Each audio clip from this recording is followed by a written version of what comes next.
Okay, let's dive in. I want you to pick your political philosophy for a second. What comes to mind? Oh, dusty books. Powdered wigs? Exactly. Marble busts. Right. Libraries that smell, like old vanilla, and these very serious men writing with quill pens about virtue.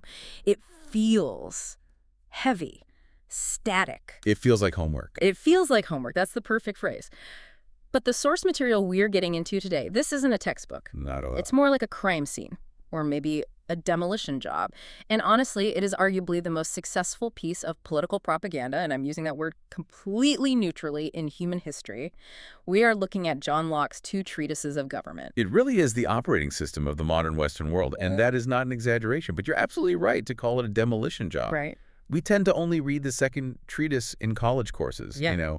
The nice, inspiring part about life, liberty, and property. The constructive part. Exactly. But you can't understand the building unless you see what stood on the lot before and just how violently, how methodically Locke had to tear it all down. And this is where it gets really interesting right from the jump. There's a mystery in the very first pages. I was reading the preface, and Locke essentially apologizes to you, the reader. He does. He mentions a missing middle section of the papers.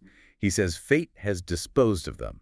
Fate has otherwise disposed of them. It's such a polite, almost cryptic way of putting it. What does that even mean? Well, you have to remember the context. Locke was writing this during a time of immense political danger. He was in exile for a while. These papers were dangerous. Having them in your possession could get you arrested for treason. So disposed of could mean they were burned in a hurry or lost in transit or confiscated. Almost certainly. They contained dangerous ideas. So the text we have today is actually the beginning and the end of a much larger argument. The middle is just gone. It makes you wonder what kind of really incendiary stuff was in those lost pages. It does, but Locke is confident. He basically says, look, I know I lost the middle part of my homework, but what's left is more than enough. He believes the remaining papers are sufficient to establish the title of King William. Who had just come to power in the glorious revolution of 1688. And, maybe more importantly, to make good the title of the people of England to their freedom. That context is so crucial. This was not an abstract theory written in an ivory tower. This was live ammunition in a political war. He was writing to justify revolution that had literally just happened. Precisely. They had kicked out a Catholic king, James II, and brought in a Protestant one, William. To make that stick, you had to destroy the entire intellectual foundation for the old way of doing things. The idea that kings were untouchable. That they were appointed by God and you just had to deal with it. Locke had to prove that the people had the right to essentially fire their boss. Which brings us to our antagonist. Because every good detective story needs a villain. And in the first treatise, the villain is a man named Sir Robert Filmer. I have to admit, I hadn't really heard much about him before this deep dive, but at the time, he was a big deal. He was the guy. Today, Filmer is mostly known because Locke so thoroughly destroyed his reputation. But in the 1680s, his book Patriarchal was the intellectual Bible for the royalists. And his argument was, well, terrifyingly simple. It resonated with people because it felt natural, it felt, safe. It did. The core of it was, you are not born free. That's a rough opening line for a worldview. It is. Filmer argued that this whole idea of liberty is a modern, dangerous invention. His view was that no man is born free. Every single person is born subject to their father. Okay, I can sort of see the logic there in a family unit. But then he scales it up. Since the king is the ultimate father of the nation, the patriarch, we are all born as his subjects. Not just subjects. He basically says we're slaves to the king. Essentially, yes. And it's all based on a very strict, literal reading of the Bible. For Filmer, all government is absolute monarchy because Adam, the first man, was created by God as the first absolute monarch. God gave the world to Adam, so Adam owned it all. And every king since then is just ruling with Adam's hand-me-down authority. Exactly. And Locke. Well, you can just feel his contempt dripping off the page. He's reading Filmer's book, which was designed to provide chains for all mankind, and Locke is just astonished. He's surprised to find that it's actually just a rope of sand. That image is so powerful. A rope of sand. It looks like a bond. It looks like a rope. But the moment you actually pull on it, the moment you apply any logical stress, it just disintegrates. It falls apart in your hands. So our mission for this deep dive is to follow Locke as he pulls on that rope. We're going to watch him systematically destroy this rope of sand in the first treatise, and then see what he builds on the now empty lot in the second treatise. It's a two-part mission. The destruction of the divine right of kings, and then the construction of a new foundation for government based on natural rights. All right, let's get into the fight. The Adam argument. This is really the heart of the first treatise. Filmer's whole case is built on this. Adam was the first king by right of fatherhood. Because he was the father of the entire human race, he had absolute authority over his children. And Filmer argues that this authority wasn't just, go to your room. No, this was serious power. It was the power of life and death. He claims a father had the power to sell or even castrate his children. He directly equates fatherhood with absolute arbitrary dominion. Which Locke immediately flags as just completely absurd. He starts by demanding a definition of fatherly authority. Because if Filmer's right, if fatherhood equals kingship, well, what does that mean for every other father in the world? Then every father is a king. Exactly. If the authority comes naturally from the act of being a dad, then you don't have one monarch. You have millions of tiny monarchs, each ruling their own family. It leads to total political chaos. It dissolves the very order Filmer is trying to protect. But Locke doesn't just stop at logic. He goes right to the source material that Filmer loves so much, the Bible. Right. He fights him on his own turf. And he starts with the verse Filmer leans on most heavily, Genesis 1:28. This is the verse where God grants dominion. Be fruitful and multiply and have dominion over the fish of the sea and over the fowl of the air and over every living thing that moveth upon the earth. And Filmer reads this and says, see? Dominion. God made Adam the king of everything. He owns the entire planet. But Locke, he puts on his scholar hat here. He does. He actually looks at the original Hebrew text, and he points out that the living things mentioned there are beasts, fish, and reptiles. And other humans. Precisely. The grant of dominion is over the resources of the earth, the animals, the land, the crops. It's permission for humanity to use the planet to survive.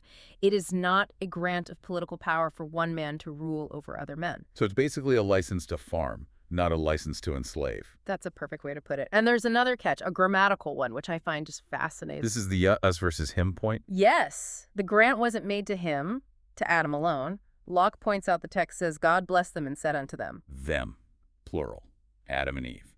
Or, more broadly, mankind, the species. It was a grant made in common to all of humanity. So we all have a right to use the Earth's resources. Right. It wasn't a private real estate deed given to Adam so he could be the landlord of the planet while the rest of us just pay him rent. Precisely. Locke is effectively democratizing the Bible here. He's taking Filmer's source of absolute power and turning it into a charter for common ownership. Okay, so that's one pillar down.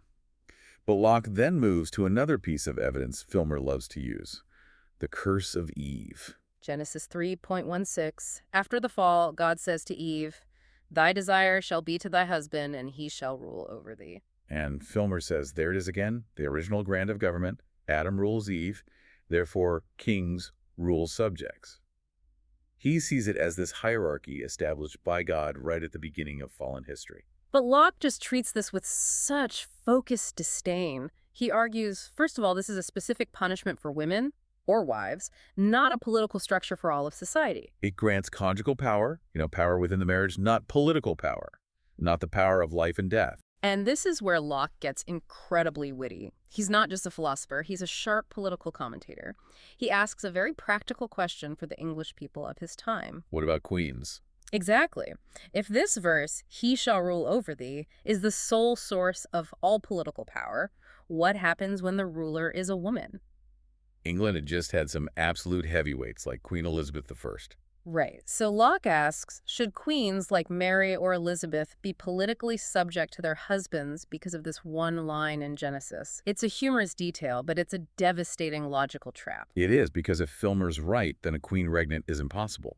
Or she effectively abdicates the throne to her husband the moment she says, I do. Locke is showing that Filmer's reading of Scripture doesn't just fail on logical grounds. It fails to describe the actual reality of the world they live in. Then we get to what I think is my favorite gotcha moment in the entire text, the commandment problem. Oh, this one is brutal. Filmer absolutely loves the fifth commandment, honor thy father. He uses it constantly to justify total, unquestioning obedience to kings. The king is the father, so you must honor him. But he acts like a bad movie trailer editor. He just cuts the quote to fit his narrative. He leaves a crucial part out. The full commandment is, honor thy father and thy mother. And Locke just pounces on this. He says, okay, let's take you seriously, Sir Robert. If this commandment is the source of all government power, then the mother shares it equally with the father. So every family is a dual monarchy. It completely shatters the idea of a single, absolute monarch. Filmer literally had to cut the Word of God in half to make his theory work. It just exposes the intellectual dishonesty of the whole project. He's not reading the text, he's mining it for quotes to support a conclusion he's already reached. But Locke has one final crushing blow for the whole Adam is king argument, and this one I think is the most powerful. This is the error problem. The error problem. Locke says, okay, let's just assume for a second that you're right about everything so far. Let's play devil's advocate. Let's say Adam was an absolute king, given supreme power by God himself. Fine. Adam is king of the world. Who is his heir today? Right.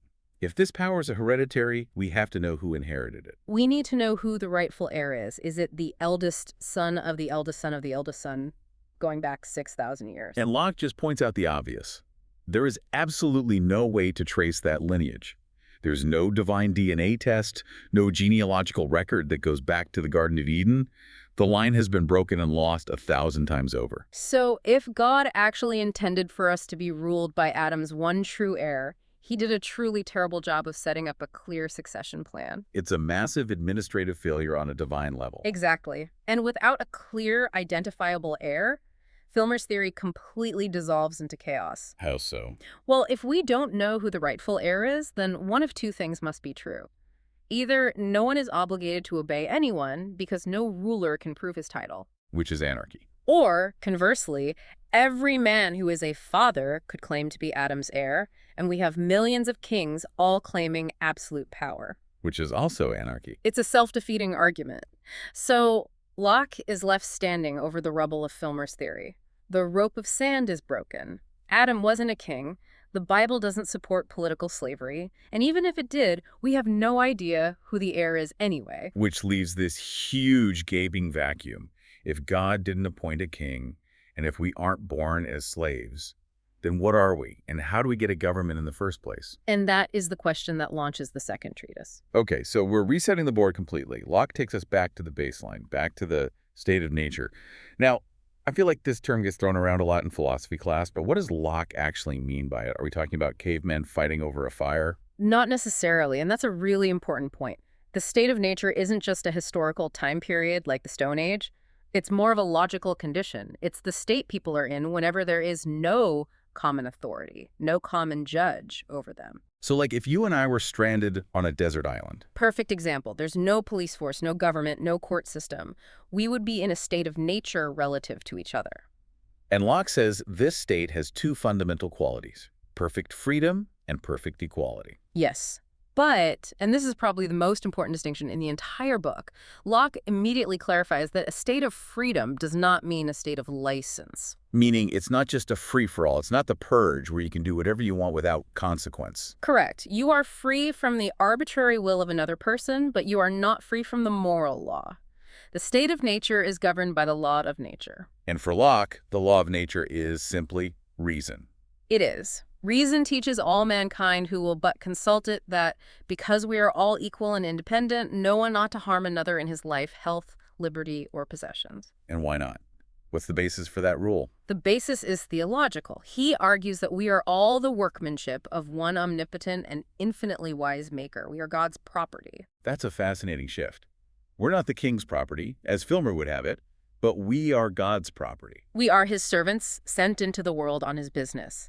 And because we belong to God, we don't have the right to destroy ourselves, nor do we have the right to destroy each other. He put us here for his purposes, not our own. So the core rule of the universe before any human laws are ever written down is don't harm anyone else's life, liberty, or property. That is the fundamental rule of the game. But what happens if someone breaks the rule? We're on that desert island. There's no 911 to call. Who's the cop? Who enforces the law? Everyone. This is the radical part. He calls it the executive power of the law of nature. In the state of nature, every single person has the right to enforce the law and punish offenders. So if I see someone breaking the law of nature, say they attack an innocent person, I personally have the right to step in and punish them. Yes. Locke argues that when a person violates that fundamental law, they have quit the rule of reason. They've declared war on all of humanity. They become like a wolf or a lion, a dangerous beast. And you have the right to destroy a dangerous beast. You do, for two reasons. 1, for restraint, to prevent them from doing it again, and 2, for reparation, to compensate the victim for the damages they suffered. That sounds, Yeah. that sounds incredibly intense, a world of vigilantes. It is intense, and Locke is very aware of the problems. This is why he makes a crucial distinction between the state of nature and the state of war. They are not the same thing. Okay, break that down for us. The state of nature is men living together according to reason, without a common superior on earth to judge between them. It's peaceful. So it's the desert island, but we're getting along. Right. The state of war is what happens when one person uses force without right upon another person. The moment someone tries to steal from you or enslave you, they have put themselves into a state of war with you. And the problem is, in the state of nature, it's really, really easy for a small dispute to escalate into a state of war. Exactly. Because everyone is the judge in their own case, you're going to be biased. If someone steals your coconut, you might think the appropriate punishment is to break their arm. They will disagree. And since there's no higher court to appeal to. The war just continues until one of you is dead. The lack of a common judge is the great inconvenience of the state of nature. Okay, this leads us directly to one of the most famous and maybe most controversial parts of Locke's entire theory: property. The labor theory of property. We've established that we own ourselves. We have property in our own person. But how do we get to own stuff? How do we move from the starting point, God gave the world to everyone in common, to this specific apple is mine and not yours? It's a huge philosophical problem, and Locke's solution is brilliant. It starts, as you said, with self-ownership. You own your person. Nobody else has a right to that. Therefore, it follows that you also own the labor of your body and the work of your hands. So my actions, my effort, that's mine. That's yours. So when you go out into the common world and you mix your labor with something from nature, you make it your own. So if I walk into the woods, which are owned by everyone, and I bend down and pick an acorn, that acorn is now yours. You've removed it from the common state it was in. The act of picking it, your labor, has been added to it. That labor annexes it to your property. but do I need to ask for permission? Do I have to call a meeting of all mankind and say, hey everyone, is it cool if I pick this one apple? Locke says that's absurd. You'd starve waiting for the meeting to convene. Your labor is sufficient consent. The apple was no good to anyone rotting on the tree. By picking it, you made it useful. And he has a statistic on this, doesn't he? Something about how much value labor adds? He does. He estimates that maybe 99% of the value of things we use comes from labor, not from raw nature. He compares like an acre of wild land in America to an acre of farmed land in England. Exactly. The soil might be naturally richer in America, but without labor, it produces nothing but wild berries. The farmed land in Devonshire, through labor, produces 100 times more useful product. Labor is what creates value. It's not the dirt, it's the farming. Okay, but there has to be a limit, right? I can't just go out and hoard all the apples on the island. Correct. And this is a hugely important check on accumulation in Locke's system. He calls it the spoilage rule. You can only take as much as you can actually use before it spoils. Exactly. God gave the world to us for our enjoyment and benefit, not for things to rot and go to waste in our possession. If you gather more apples than you can eat and they go bad, you have taken more than your share. You've essentially stolen from the common stock. You've robbed your neighbors. You have. This naturally limits how much property any one person can accumulate. Yeah. In the early stages of the world, everyone had a small plot of land, just enough to provide for their family. It creates a very egalitarian society. But then, something changes all of that. Something comes along that breaks the spoilage rule. The game changer. Little pieces of shiny metal. Gold, silver, shells. Locke notes that these things do not spoil. You can have a mountain of gold coins in your house, and 1,000 years later, it will still be a mountain of gold coins. It doesn't rot. So by a sort of silent, tacit consent, people everywhere agreed to put a value on these shiny, useless rocks. And this changes everything. It allows for the accumulation of wealth beyond immediate need. You can now grow 100 acres of apples, sell the surplus for gold, and keep the gold. And you haven't broken the spoilage rule. You haven't. The apples go to someone who can eat them, so nothing is wasted, and you keep the non-spoilable gold. This, for Locke, is how inequality of possessions comes into the world. But he argues it's legitimate because it's based on mutual consent to use money. We all implicitly agree to the system, so we all agree to the consequences. including some people having way more than others. That's his argument, yes. Okay, so we have people, we have property, we have this tension between peace and war. Before we build a government, Locke wants to clear up a confusion that Filmer deliberately created, the difference between types of power. He's very careful here. He wants to draw bright, clear lines between paternal power, political power, and what he calls despotical power. Filmer just mushed them all together. He said dad equals king equals master. Locke says absolutely not. Let's start with paternal power. That's the power of parents over their children. Its basis is nature, and its purpose is the education and preservation of the child. So kids are born free, but they aren't born rational. They need guidance. Right. It's a temporary guardianship, and that's the key. It ends when the child reaches the age of reason and can manage their own life and property. And it is absolutely not a power of life and death. Never. A father cannot execute his son for disobedience, nor does his power extend to the child's property once they are adults. The child's property is their own. Okay, so that's paternal power. Contrast that with political power. Political power is completely different. Its basis is not nature. It's consent. We agree to it. Its purpose is the preservation of our property. And remember, for Locke, that means our lives, liberties, and estates. And this power does include the right to make laws with severe penalties. Yes, up to and including the death penalty, all for the public good. And then there's a third type, just to be thorough, despotical power. This is the power a master has over a slave. It's absolute arbitrary power of one person over another. Locke argues this kind of power can only arise from forfeiture. What does he mean by that? He means that if someone attacks you in an unjust war, they have forfeited their own right to life. You have the right to kill them, or you can choose to enslave them instead. But this is never compatible with a proper civil society. A tyrant is just a man exercising despotical power over people who have not forfeited their rights. So we know what political power is, but why would we ever create it? If the state of nature is so free, why leave it? If I can pick my apples and execute wolves on my own, why would I ever sign up to be governed? Locke's answer is that the state of nature, while free, is full of inconveniences. It's inconvenient to have to sleep with one eye open because your neighbor might be a wolf. That's the heart of it. He identifies three main things that are missing in the state of nature. First, there's no established, settled, known law. But wait, you said there's the law of nature? There is, but people are biased. They're ignorant of it because they don't study it and they misapply it in their own favor. So they'll say, I wasn't stealing your cow, I was borrowing it indefinitely. Right. Second, there's no known and indifferent judge. Everyone is their own judge, jury, and executioner. You will always be too lenient on yourself and your friends and too harsh on your enemies. There's no impartiality. And the third thing? There's a lack of power to back up and support the sentence when it's right.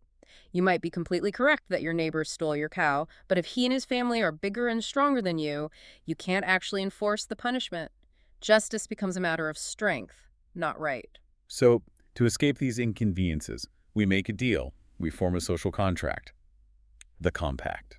We all agree to unite into one community, and this is a transaction. There's a trade-off. You give something up to get something better. What do you give up? You give up two of your powers from the state of nature.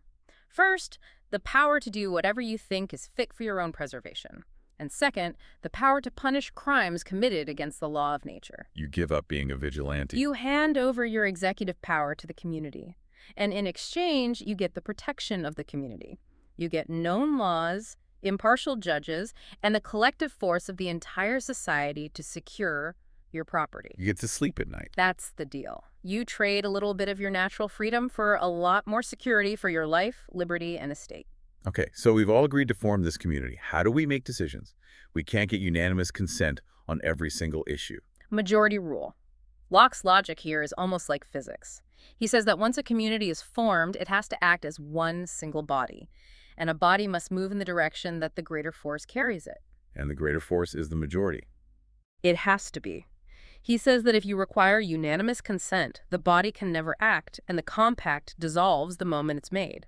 So your consent to join a society is fundamentally your consent to be bound by the will of the majority. So we formed a society. Now we need an actual government. Locke lays out the structure. Who's in charge? What's the supreme power in the government? The supreme power is always the legislative. Not the king, not the executive. No.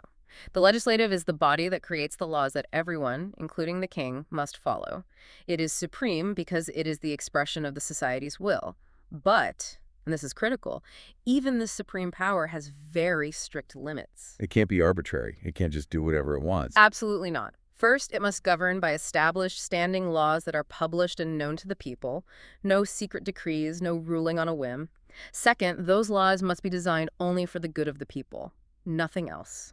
And the third one is huge, especially given the history leading up to Locke's time. It is. The legislative cannot raise taxes on the property of the people without the consent of the people, given by themselves or their deputies. No taxation without representation. It's right there. It's right there. And fourth, the legislative cannot transfer the power of making laws to anyone else. The people delegated that power to them specifically. They can't just turn around and give it to a dictator. Okay, so that's the legislative. Then we have the executive. Right. The legislative doesn't need to be in session all the time. You make a bunch of laws, then you can go home.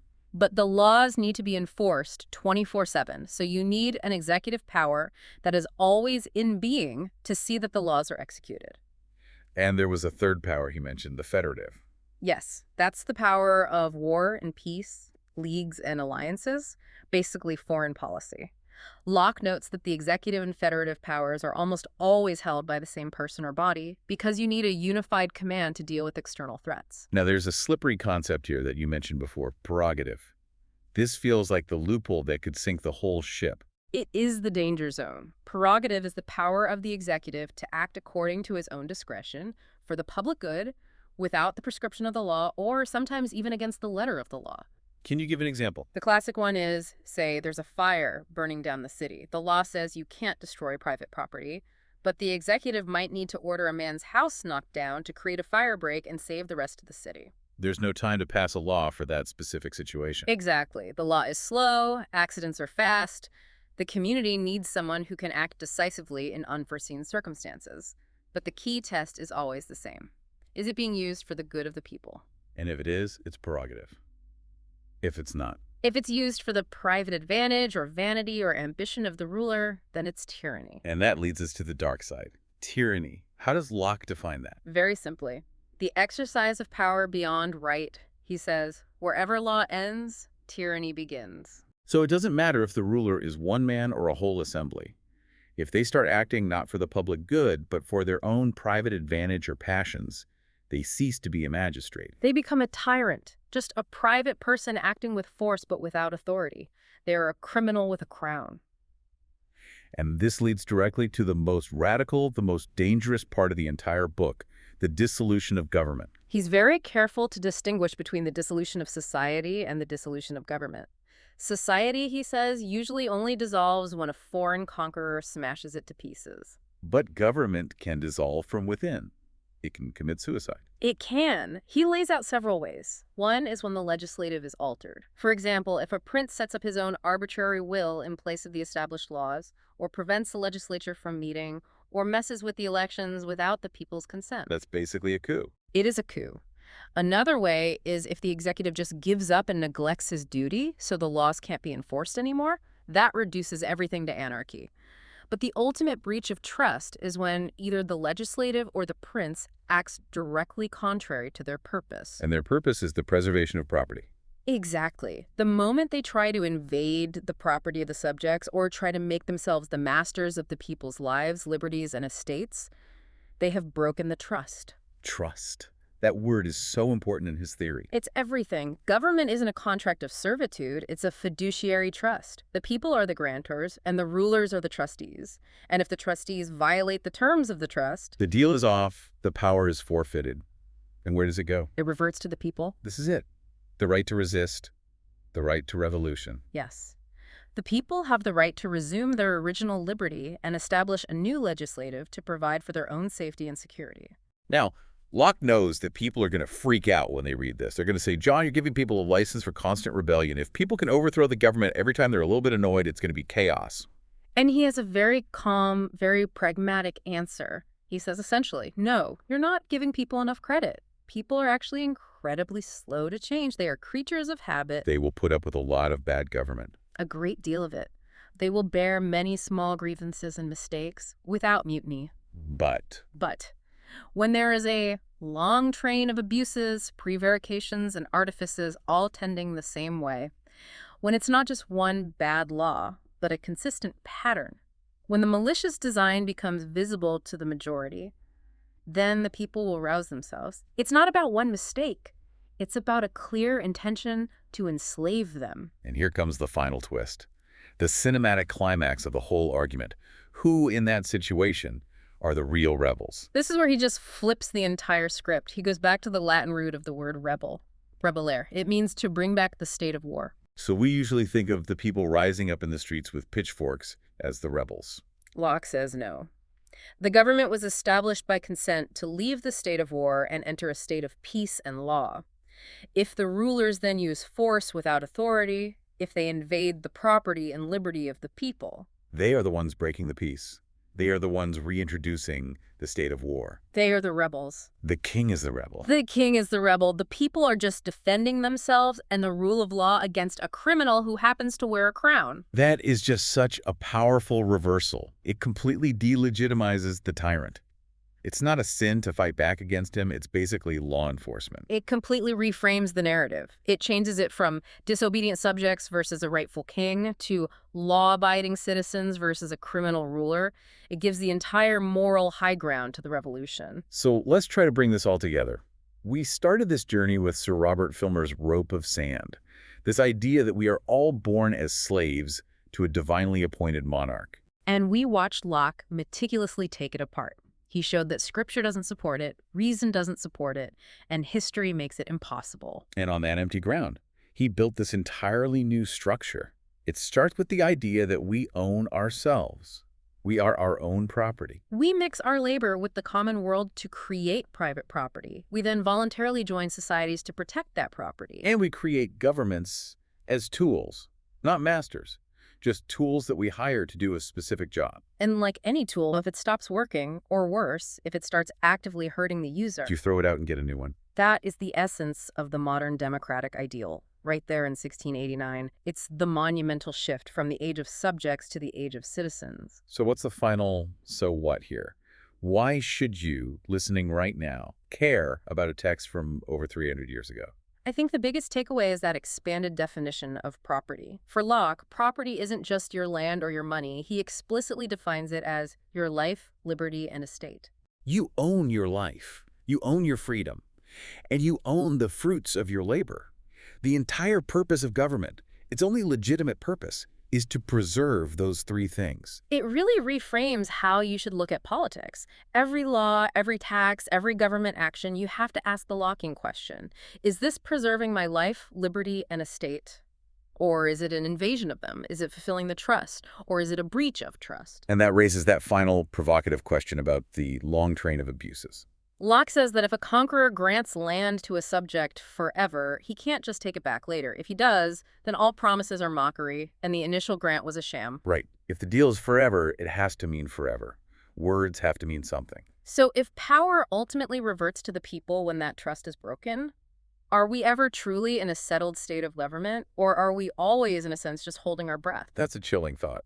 Locke suggests that the right to revolution isn't just a historical event that happened in 1688 or 1776. It's a standing right. It's always there, humming in the background. The government you live under only exists today because you and the people around you are currently consenting to it. We are only not in a state of war because we collectively agree not to be. Precisely. And the moment the ruler starts acting like a wolf or a lion, the deal is off the table. So the question Locke leaves every single one of us with is, when does that long train of abuses officially begin? At what point does forbearance cease to be a virtue? At what point do we stop being patient citizens and start being executioners of the law of nature? That is the question every generation has to answer for itself.